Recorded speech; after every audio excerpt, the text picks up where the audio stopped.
Assalamualaikum warahmatullahi wabarakatuh. Rekan-rekan dimanapun Anda berada, kemungkinan rekan-rekan banyak yang belum tahu, belum mengetahui arti kata pasar modal. Nah, mari kita coba lihat lebih dalam. Pasar modal merupakan gabungan dari dua kata, yaitu pasar dan modal, yang secara umum diartikan sebagai sarana atau media pertemuan antara penjual dan pembeli untuk melakukan transaksi dalam rangka memperoleh modal. Paling tidak ada dua bentuk modal, yaitu pertama, modal sendiri dalam bentuk ekuitas ataupun saham pada umumnya yang dikenal sebagai saham, dan modal yang berupa pinjaman. Nanti dalam bentuk teknisnya dia bisa surat utang ataupun obligasi. Selanjutnya, kalau kita lihat di Undang-Undang Pasar Modal Nomor 8 Tahun 95, pasar modal didefinisikan sebagai kegiatan yang bersangkutan dengan 1. Penawaran umum, 2. Perdagangan efek, 3. Perusahaan publik yang berkaitan dengan efek yang diterbitkannya, serta lembaga dan profesi yang berkaitan dengan efek. Pasar modal merupakan komponen penting dalam sistem keuangan.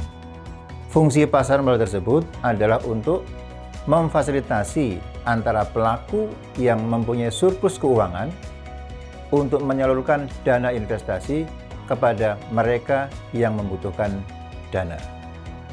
Ya, jadi kalau kita lihat dari pihak yang membutuhkan dana, itu pertama ada di pasar perdana, ya, di mana pihak yang membutuhkan dana adalah emiten yang menerbitkan efek atau surat berharga. Ya.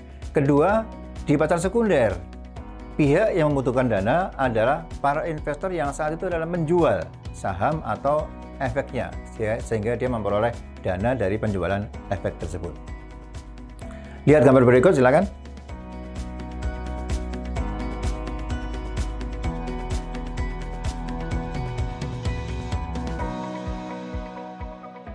Gambar berikut menunjukkan bahwa aliran dana dalam pasar keuangan atau financial markets yang menghubungkan antara surplus income unit dengan defisit income unit dapat dibagi dalam bentuk pembiayaan langsung atau direct finance ataupun pembiayaan tidak langsung atau indirect finance.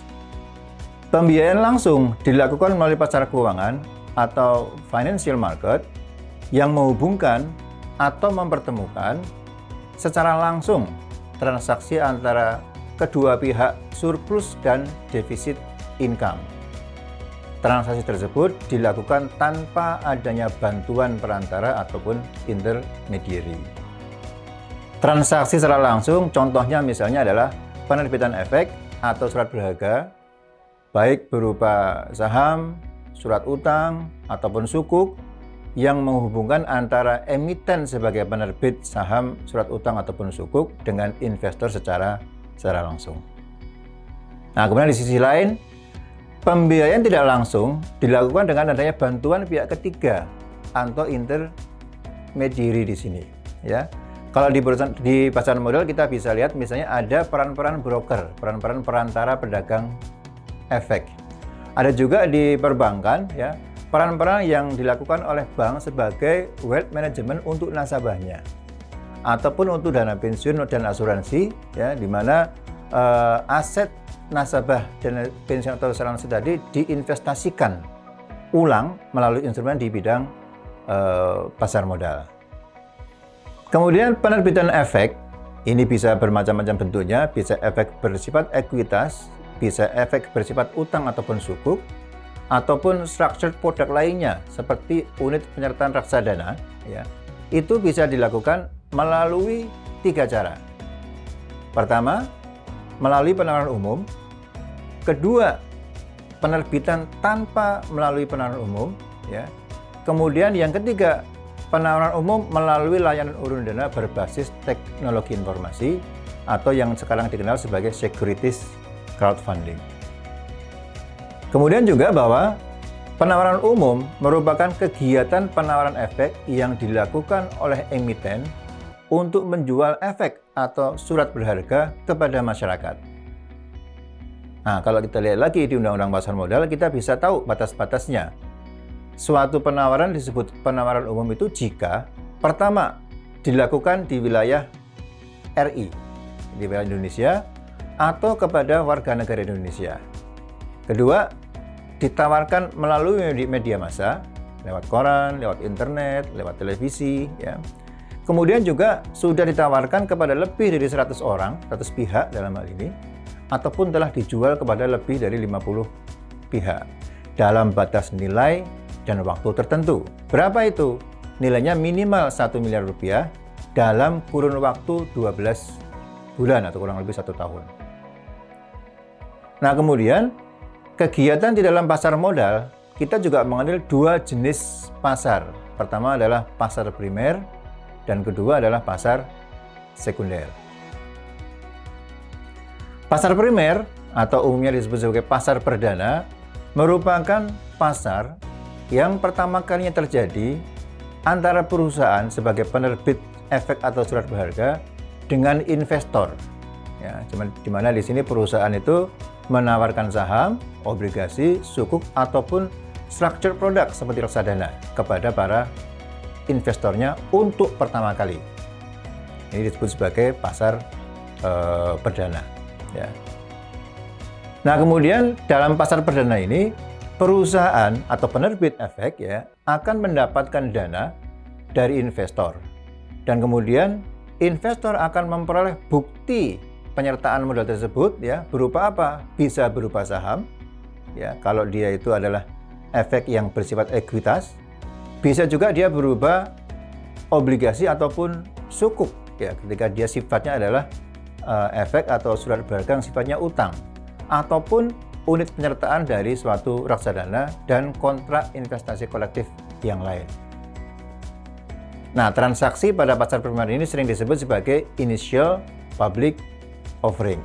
Ya, jadi setelah investor memperoleh kepemilikan atas saham, obligasi atau sukuk, ya, maka investor tersebut kemudian berikutnya bisa masuk dalam perdagangan di pasar sekunder.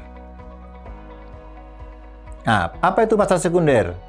Pasar sekunder adalah pasar tempat bertransaksinya para investor. Jadi di sini yang bertransaksi bukan lagi antara investor dengan si penerbit saham, tapi antar investor. Transaksi pada pasar sekunder tidak lagi melibatkan perusahaan. Ya, dan dana hasil transaksi di pasar sekunder mengalir dari investor satu ke investor yang lain. Akan lebih jelas berikut perbedaan antara pasar primer dan pasar sekunder.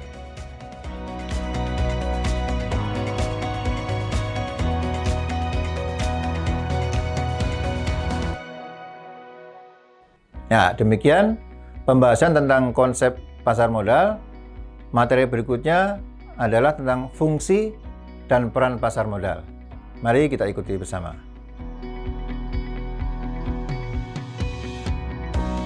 Para pembelajar dimanapun Anda berada, sebagaimana telah dijelaskan sebelumnya, bahwa pasar modal memiliki fungsi untuk memfasilitasi para pelaku yang mempunyai surplus keuangan untuk menyalurkan dana investasinya kepada mereka yang membutuhkan dana. Sementara itu, menurut Matt Wally, pasar modal memiliki beberapa fungsi. Di antaranya adalah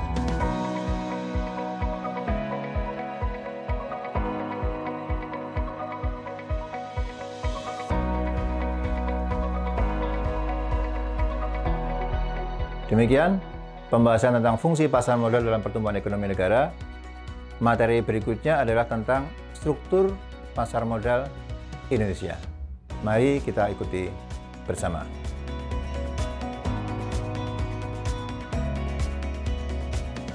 Para pembelajar dimanapun Anda berada, berdasarkan Undang-Undang Nomor 21 Tahun 2011, OJK dibentuk sebagai lembaga yang mempunyai otoritas untuk melakukan pengaturan dan pengawasan industri jasa keuangan di Indonesia yang meliputi pertama, sektor perbankan, kedua, sektor pasar modal, dan industri keuangan non-bank atau IKNB seperti perasuransian, dana pensiun, lembaga pembiayaan, dan lembaga jasa keuangan lainnya. Selanjutnya, misi dari pembentukan OJK adalah pertama, mewujudkan terselenggaranya seluruh kegiatan di sektor jasa keuangan secara teratur, adil, transparan, dan akuntabel. Kedua, mewujudkan sistem keuangan yang tumbuh secara berkelanjutan dan stabil, serta yang ketiga, melindungi kepentingan konsumen dan masyarakat. Struktur pasar modal, silakan dilihat di gambar berikut.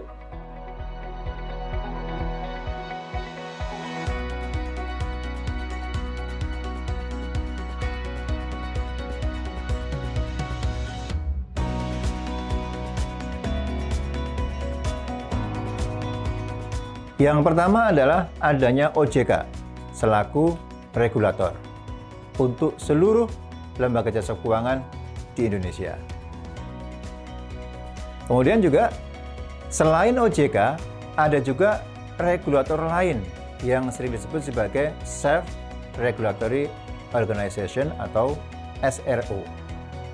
Nah, OJK kemudian nanti bersama-sama dengan SRO mengatur bagaimana jalannya operasional perdagangan efek, serta mengatur pelaku pasar modal Indonesia yang meliputi perusahaan efek, profesi dan lembaga penunjang, serta stakeholder pasar modal yang lain. SRO atau Self-Regulatory Organization merupakan lembaga atau entitas yang diberikan kewenangan untuk membuat peraturannya sendiri yang berhubungan dengan tugas dari masing-masing organisasi. Dalam Undang-Undang Pasar Modal disebut bahwa SRO ada 3 lembaga, yaitu pertama, Bursa Efek. Saat ini hanya ada 1 Bursa Efek di Indonesia, yaitu PT Bursa Efek Indonesia atau BEI. Kedua, Lembaga Clearing dan Penjaminan. Saat ini, pihak yang melakukan kegiatan sebagai Lembaga Clearing dan Penjaminan atau LKP yaitu PT Clearing Penjaminan Efek Indonesia atau PT KPEI. Ketiga, Lembaga Penyimpanan dan Penyelesaian. Saat ini, pihak yang melakukan kegiatan sebagai Lembaga Penyimpanan dan Penyelesaian atau LPP yaitu PT Custodian Central Efek Indonesia atau PT KSEI.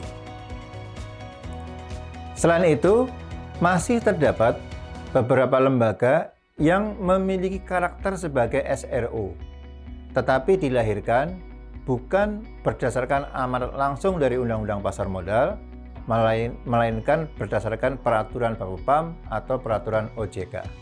Misalnya adalah Perhimpunan Pedagang Surat Utang Negara atau Himdasun. Secara sederhana, Bursa Efek Indonesia berperan sebagai pengelola pasar, di mana tugasnya tidak berbeda dengan pengelola pasar tradisional, seperti pengelola pasar Tanah Abang, ataupun pasar Senen di Jakarta, atau juga pasar Klewer di Solo dan pasar-pasar tradisional yang lain. Bursa Efek Indonesia mengatur terkait dengan pencatatan efek, perdagangan efek serta derivatifnya, juga mengatur tentang keanggotaan dari perusahaan efek sebagai anggota bursa. Untuk memfasilitasi perdagangan efek berupa saham di Bursa Efek Indonesia, Bursa Efek Indonesia menyediakan sistem perdagangan efek yang dinamakan Jakarta Automated Trading System atau disingkat JATS. JATS ini sudah diimplementasikan di bursa sejak tahun 1995 dan terus dikembangkan yang saat ini dikenal sebagai JATS Next G yang memungkinkan kapasitas order dan transaksi dalam perdagangan akan mencapai hingga 15 juta order dan 7,5 juta transaksi per hari. Selanjutnya, Selain memfasilitasi perdagangan efek, Bursa Efek Indonesia juga menerbitkan berbagai produk sebagai acuan investasi, yaitu indeks.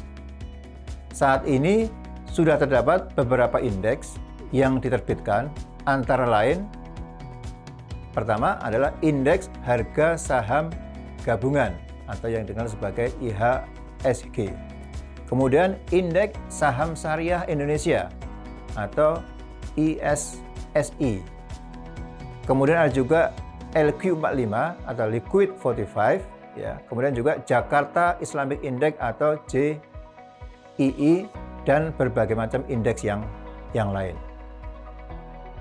Sementara untuk PT Clearing Penjaminan Efek Indonesia atau PT KPII ya, secara sederhana memiliki tugas untuk menjamin terjadinya serah terima uang dan barang berupa efek ya, setelah terjadinya transaksi efek di bursa efek ya. Dalam praktek jual beli online saat ini tidak jarang kita sudah melakukan pembayaran, namun barang yang dibeli tidak kunjung kita terima. Nah, dalam transaksi di pasar modal, insya Allah hal tersebut tidak akan terjadi berkat adanya peran dari PT Clearing Penjaminan Efek Indonesia sebagai pihak yang menjamin pemenuhan hak dan kewajiban dari masing-masing investor yang bertransaksi. PT KPII berperan untuk meningkatkan efisiensi dan kepastian dalam penyelesaian transaksi efek di bursa efek. Misalnya dengan melakukan proses netting dan penjaminan transaksi efek. Netting merupakan suatu proses penentuan hak dan kewajiban dari proses transaksi yang dilakukan di Bursa Efek Indonesia. Sedangkan penjaminan merupakan layanan PT KPII untuk memberikan kepastian dipenuhinya hak dan kewajiban yang timbul dari transaksi efek di Bursa Efek. Dalam melakukan tugasnya, KPII melakukan aktivitas layanan jasa melalui sistem yang disebut e-clear ya. Sistem ini terus dikembangkan dan saat ini sudah atau dikenal dengan nama Enhancement Arsitektur e-clear atau EAE. Berikutnya adalah PT Custodian Central Efek Indonesia atau PT KSCI. Secara sederhana, PT KSCI merupakan pihak yang melakukan penyimpanan aset investor dan penyelesaian transaksi efek. Jadi apabila kita belajar di pasar tradisional, barang yang kita terima secara langsung atau cash and carry. Namun, transaksi di pasar modal saat ini sudah bersifat scriptless atau tanpa ada fisik dari efek atau surat berharga yang diperjualbelikan. Sehingga apabila terjadi transaksi efek, maka PT KSCI akan melakukan pencatatan perubahan kepemilikan atas efek yang ditransaksikan tersebut. Investor dapat memonitor kepemilikan efeknya melalui fasilitas acuan kepemilikan sekuritas atau akses KSCI.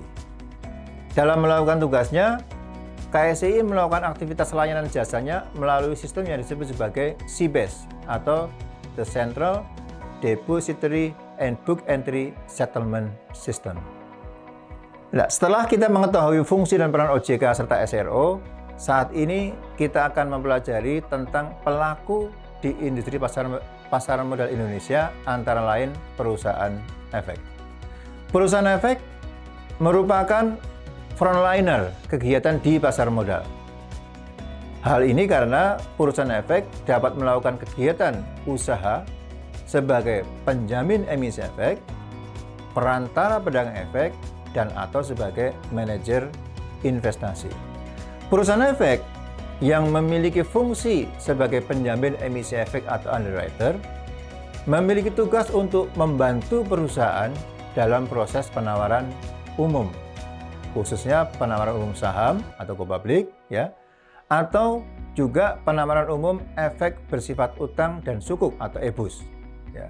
Perusahaan efek yang memiliki fungsi sebagai perantara pedagang efek atau lebih dikenal sebagai broker dan dealer, memiliki tugas untuk memberikan fasilitas layanan jual beli efek untuk kepentingan para nasabahnya.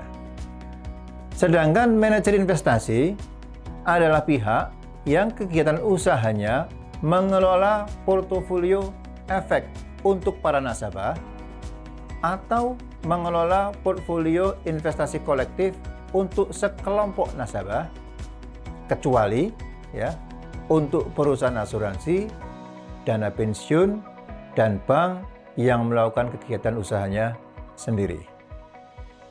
Perusahaan efek wajib memiliki wakil perusahaan efek, yaitu orang perorangan yang memiliki izin dari OJK. Lembaga penunjang pasar modal merupakan pihak yang akan membantu perusahaan untuk memperoleh pendanaan di pasar modal. Tujuan utama keberadaan dari lembaga penunjang pasar modal yaitu adalah untuk menjaga aspek transparansi bagi kepentingan para investor. Pertama adalah bank kastodian. Bank kastodian merupakan pihak yang memberikan jasa penitipan efek dan aset lain dari nasabah pada bank kastodian tersebut. Kedua, wali amanat, yaitu pihak yang mewakili kepentingan pemegang efek yang bersifat utang dan atau sukuk. Ketiga, ada juga perusahaan pemeringkat efek. Jadi perusahaan pemeringkat efek adalah perusahaan yang memberikan peringkat atas penerbitan surat utang, sukuk, efek beragun aset, ataupun efek-efek yang lain. Serta yang keempat adalah Biro Administrasi Efek, yaitu adalah pihak yang berdasarkan kontrak dengan emiten melaksanakan pencatatan pemilikan efek serta pembagian hak yang berkaitan dengan efek. Berikutnya adalah profesi penunjang pasar modal. Ini adalah profesi penunjang yang merupakan pihak yang terdaftar di OJK dan memiliki tugas membantu kegiatan yang berkaitan dengan pasar modal. Jadi profesi penunjang pasar modal ini meliputi pertama adalah akuntan. Akuntan memiliki tugas utama untuk melakukan general audit atas laporan keuangan emiten, SRO, perusahaan efek, manajer investasi, serta reksadana. Kemudian, atas general audit tersebut, akuntan akan mengeluarkan opini sesuai dengan standar pemeriksaan akuntan publik. Selain general audit, akuntan juga melakukan special audit, seperti audit penjatahan dalam rangka penawaran umum, right issue, serta penawaran tender. Profesi berikutnya adalah konsultan hukum. Konsultan hukum memiliki tugas utama untuk memberikan pendapat atas aspek hukum terhadap suatu perusahaan, sehingga para calon investor mendapatkan pertimbangan terkait dengan risiko, khususnya risiko hukum, sebelum berinvestasi pada perusahaan tersebut. Yang ketiga adalah profesi penilai yang memiliki tugas utama memberikan penilaian atas nilai ekonomis suatu objek yang secara umum terbagi dua, yaitu penilaian properti dan penilaian bisnis. Yang keempat adalah profesi notaris. Notaris memiliki tugas untuk memberikan jasa pembuatan dokumen yang berkekuatan hukum atau legal document terkait dengan kegiatan dan produk di bidang pasar modal. Pada penjelasan sebelumnya, kita sudah mengenal tugas dari OJK, SRO yang terdiri dari PT Bursa Efek Indonesia, PT Clearing Penjaminan Efek Indonesia, dan PT Kastodian Sentral Efek Indonesia. Selanjutnya, kita juga telah mengenal lebih dekat dengan perusahaan efek, manajer investasi, serta lembaga dan profesi penunjang pasar modal. Selain itu, masih ada beberapa pelaku di pasar modal Indonesia. Antara lain, Pertama adalah PT Penilaian Harga Efek Indonesia atau biasa dikenal sebagai Indonesia Bond Pricing Agency atau IBPA. IBPA berperan untuk menilai harga pasar wajar atas efek bersifat utang atau sukuk secara harian. Berikutnya adalah Investor Protection Fund atau SUPF. SUPF berperan untuk memberikan perlindungan kepada para investor atas kemungkinan kerugian berupa hilangnya aset investor yang ditimbulkan karena kesalahan dari perusahaan ataupun bank kustodian. Lembaga berikutnya adalah PT Pendanaan Efek Indonesia atau PEI. Pendanaan Efek Indonesia berperan untuk memberikan layanan transaksi margin kepada perusahaan efek yang terdaftar sebagai anggota bursa. Dalam prakteknya, transaksi margin yang ada pada saat ini berbasis pada bunga. Dengan demikian, hal tersebut bertentangan atau tidak bersesuaian dengan prinsip syariah di pasar modal. Isu terakhir yang terbaru adalah tentang securities crowdfunding, bahwa untuk mendukung pelaku usaha pemula atau startup company dan usaha mikro, kecil dan menengah dalam berkontribusi terhadap perekonomian nasional, pada tahun 2018 OJK telah menerbitkan peraturan yang kemudian disempurnakan pada tahun 2020 terkait dengan layanan urun dana berbasis teknologi informasi atau yang saat ini dikenal sebagai securities crowdfunding. Salah satu pelaku utama dalam layanan urun dana berbasis teknologi informasi adalah penyelenggara atau platform layanan urun dana. Penyelenggara layanan urun dana haruslah merupakan badan hukum Indonesia yang menyediakan jasa, yang menyediakan, mengelola, dan mengoperasikan layanan urun dana. Kemudian pelaku UMKM yang bermaksud mencari pendanaan dari masyarakat melalui securities crowdfunding dapat menerbitkan efek berupa saham, obligasi, ataupun sukuk. Efek tersebut ditawarkan melalui platform layanan urun dana kepada masyarakat. Layanan urun dana secara definisi merupakan penyelenggaraan layanan penawaran efek yang dilakukan oleh penerbit efek untuk menjual efek secara langsung kepada pemodal melalui jaringan sistem elektronik yang bersifat terbuka. Penyelenggara layanan urun dana ini harus mendapatkan izin dari OJK. Skema penawaran efek melalui layanan urun dana berbasis teknologi informasi adalah sebagai berikut. Pertama, penerbit melakukan pengajuan untuk menawarkan efek kepada pemodal melalui penyelenggara layanan urun dana yang telah memperoleh izin dari OJK. Dokumen atau informasi yang perlu disiapkan oleh calon penerbit antara lain akta pendirian, jumlah dan jenis efek yang akan ditawarkan, rencana bisnis atau proyek, serta proyeksi dari pendapatan si calon penerbit. Selain itu, penerbit juga menyampaikan laporan keuangan yang minimal disusun berdasarkan standar akuntansi keuangan entitas mikro, kecil, menengah. Kedua, penyelenggara atau platform melakukan penelaahan atau review atas dokumen-dokumen yang disampaikan oleh calon penerbit. Ketiga, apabila memenuhi persyaratan, maka penyelenggara dan penerbit melakukan perjanjian layanan urun dana. Berikutnya atau keempat, penyelenggara atau platform melakukan approval atas penawaran efek dari si calon penerbit. Setelah itu, kelima, penerbit dapat melakukan penawaran efek kepada pemodal melalui aplikasi atau website penyelenggara layanan urun dana atau platform.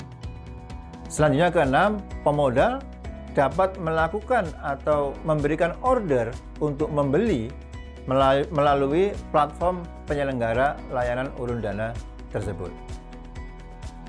Setelah itu, ketujuh, setelah proses order berhasil, maka penyelenggara memberikan instruksi bayar kepada pemodal. Kedelapan, pemodal melakukan pembayaran melalui virtual account ke rekening escrow atau rekening penampungan pada penyelenggara atau platform. 9. Selanjutnya, dana dari rekening escrow akan disetorkan kepada penerbit. Kemudian 10. Setelah proses transaksi selesai, penerbit melakukan rapat umum pemegang saham untuk perubahan pemegang saham serta penitipan kolektif. 11. Kemudian penerbit melakukan penyerahan efek kepada kustodian. 12. Kustodian melakukan distribusi efek atau notifikasi kepada para pemodal. Dan terakhir, masa penawaran efek melalui platform penyelenggara berakhir. Kemudian untuk dapat menjadi pemodal dalam layanan urun dana ini, pemodal harus pertama memiliki rekening efek pada bank kustodian yang khusus untuk menyimpan efek dan atau dana melalui layanan urun dana. Kedua, memiliki kemampuan untuk membeli efek dari si penerbit efek. Serta ketiga, memenuhi kriteria sebagai pemodal serta batasan pembelian efek yang diizinkan. Demikian pembahasan tentang pengenalan pasar modal. Perdalam terus pengetahuan kita bersama tentang pasar modal syariah dengan mempelajari materi-materi yang telah diberikan. Semoga bermanfaat. Terima kasih. Selamat belajar. Wassalamualaikum warahmatullahi wabarakatuh.